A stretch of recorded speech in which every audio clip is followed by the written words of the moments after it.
काव्य गुण। जिस प्रकार मनुष्य में शील, दया, करुणा आदि गुण होते हैं, उसी पर काव्य में भी गुण होते हैं।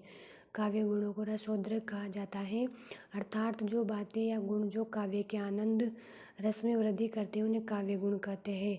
आचार्य भरत मुनि ने काव्य गुणों की संख्या 10 मानी है। आचार्य मम्मट ने सभी गुणों को 3 भागों में समाहित किया है। काव्य गुणों का जनक आचार्य वामन को माना जाता है। सर्वमान्य गुण निम्न 3 गुणों का है।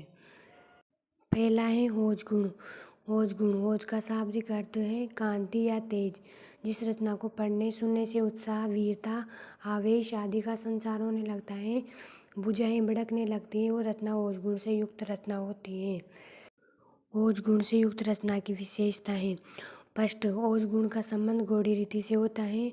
ओज गुण में वीरस, विवश रस, भयानक रस का प्रयोग होता है। इसमें समास बहुला शब्दावली का प्रयोग होता है। ठ, ड, न संयुक्त व्यंजन का प्रयोग होता है। रेफयुक्त वर्णों का प्रयोग होता है। उदाहरण है रुंड गिरे, गजसुंड गिरे, कटकटौनी पर सुंड गिरे, भू पर है विकल वितुंड गिरे, लड़ते लड़ते हरि झुंड गिरे। दूसरा है माधुर्य गुण। माधुर्य गुण, इसका शाब्दिक अर्थ है मधुरता। इसका संबंध वैदर्भी रीति से होता है।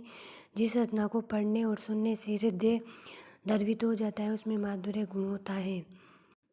इसका संबंध श्रृंगार, शांत, करुण, वात्सल्य रस से होता है।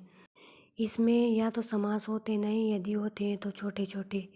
ट वर्ग के वर्णों को छोड़कर सभी वर्गों का प्रयोग होता है। अनुनासिक वर्णों का प्रयोग होता है।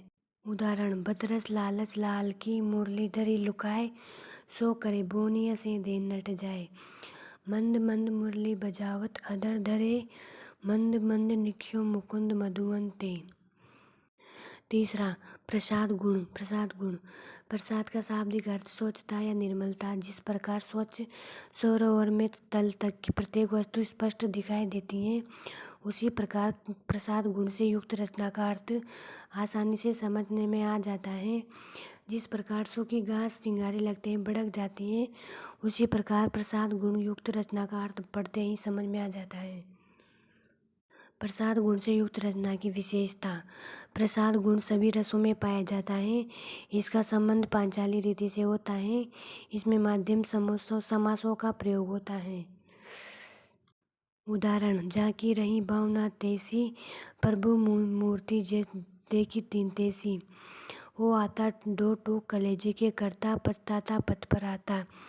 बिनती सुन लो हे भगवान, हम सब बालक हैं नादान, विद्या बुद्धि कछु नहीं पास, हमें बना लो अपना दास।